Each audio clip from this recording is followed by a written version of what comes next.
Stephen Curry 8-3 na sa halftime. Grabe, umuulan ng 3-pointer sa Memphis mga idol. Napatanong naman si Quentin Post, ang rookie ng Golden State, kung bakit siya yung ine-interview. Ngayong mayroong 40 puntos si Stephen Curry, siya dapat yung interviewin. Pero ang sagot ng broadcaster, ikaw ang nandito dahil rookie ka. Hindi naman namin po pwedeng patigilin si Stephen Curry para sa interview. Napaka-solid. Jackpot na jackpot itong mga fans ng Memphis Grizzlies sa kanilang natutunghayan. Sulit na sulit ang kanilang ticket na binili para makita ang labang ito. Especially itong si Stephen Curry na kumakamadang ngahon ng malaking punto sa halftime ha. 32 points na siya. Mayroon ng 8 3-pointers sa loob ng kanyang 10 binitawan. Lock-in mode na nga itong Golden State, especially itong si Curry. Sumasabay lamang ang Golden State mga idol at ang Memphis Grizzlies dito, pero liyamado ang Golden State Warriors sa labang ito. Ngayon pa man maganda ang ipinapakita ng Memphis Grizzlies sa kanilang laban, especially sa kanilang tira sa field. Pero malaking factor dito mga idol ang pagiging careless nila sa bola. Marami silang turnover. Sa kabila naman, kumakamada rito mga idol ng maraming assist ang Golden State Warriors. Ball movement at its finest ang kanilang ginagawa rito.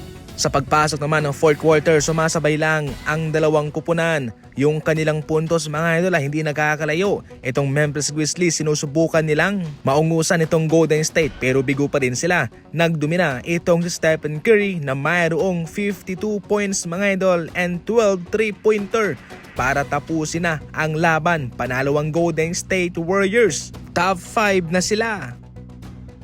Mukhang pababalikin na ng Spurs itong si Coach Taylor Jenkins. Sinibak ng Memphis Grizzlies itong si Taylor Jenkins mga idol pagkatapos na nagreklamo itong si Ja Morant na parang mayroong mga araw na tila kontra gusto ni Coach Jenkins ang kanyang ginagawa sa kanilang kupunan. Ngayon pa man mga idol, nasa magandang kalagayan itong Memphis Grizzlies sa kanyang coaching job. Sa loob ng 5 season na siya mismo yung namamahala, ang Memphis Grizzlies ay nakapasok ng 3 beses sa playoff. At ngayon nga, maganda naman ang kalagayan ng kanilang team. Nasa pang-4 na posisyon sa paggawa ko ng videong ito. Hindi na bago sa Spurs organization itong si Coach Taylor Jenkins kung saan naging head coach na nga rin siya ng Austin Spurs mga idol. Sa ngayon nga na hindi pa bumabalik si Greg Popovich, posible nga kunin na lang ng Spurs itong si Jenkins para mag-coach naman sa kanila.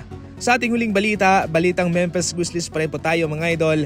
Itong si Ja Morant ay nagre-reklamo na hindi siya gaanong nakakatanggap ng bola. Ayon sa datos, itong si Ja Morant ay nag-average ngayon ng career low sa touches sa bola mga idol. Mas mababa nga rin ang kanyang ina-average sa ngayon na 22% mga idol. Yan po ang pinakamababa since 2020-2021 NBA season.